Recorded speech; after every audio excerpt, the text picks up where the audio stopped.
I long for Eden, that garden sweetened by fruit and flower bloom. I'd be eaten all that I could consume in paradise, feeding lions with my hands.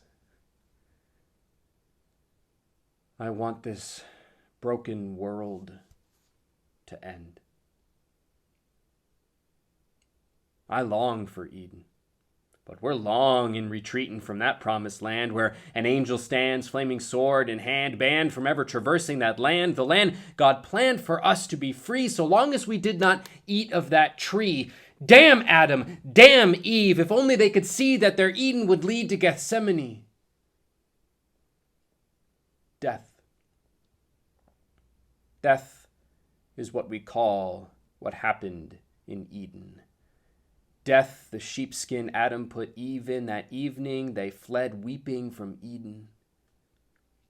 And death, like a banshee, has shadowed us closely from Genesis to yesterday, wailing and hailing our tomb, our decay. Today, the clouds thicken and darken, misty obscuration, a dusky penumbration in the sky of our liberation. Adumbration of the Greystone station that is the termination of our animation on this cursed soil.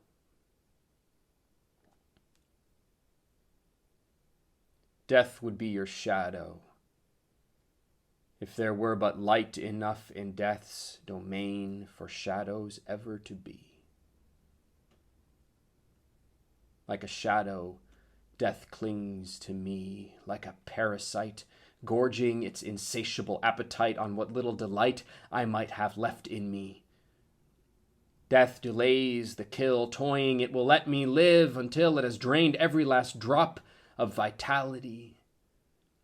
And, adding insult to injury, death will convince me that what plagues me is my fault entirely.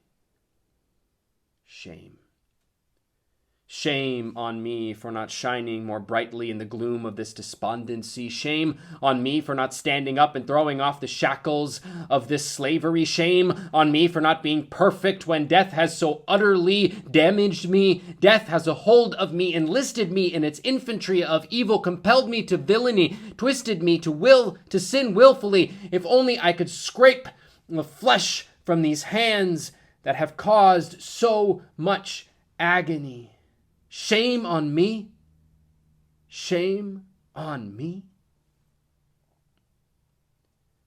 Can you not see that death has covered us completely? We wear this reaper like a cloak grimly. There is no other way to be. We are trapped in a reality worse than any imagery any preacher could conjure of hell. Death, our vanquisher. Death, our vice. I cannot purge death from me without stopping my own breath entirely, permanently. I know this, and so this parasite masquerades as symbiosis. This will resolve only under the pall where all humans fall into the mausoleum. I may forestall for a day or a month, but the writing has been scrawled on the wall. I am trapped, pinned, nailed to this destiny. There is no amnesty, no one sent for me. I will die upon this tree like the others beside me. Shame is crucified to one side, cackling in pride and disapprobation, but on the other side,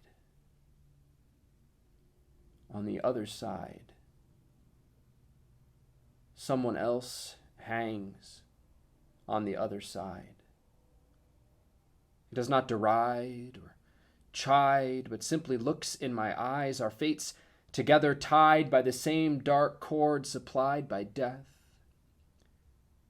Each breath an act of courage and absolute exertion, and yet I am certain something burns behind those eyes that are now locked with mine. Something of greater persistence and older existence than the death that restricts us. That something for a moment, just a moment, stills the lament that has spent me, consumed me, suffused me. And in the seconds before death overtakes me and him, I see that thing is love and compassion and mercy.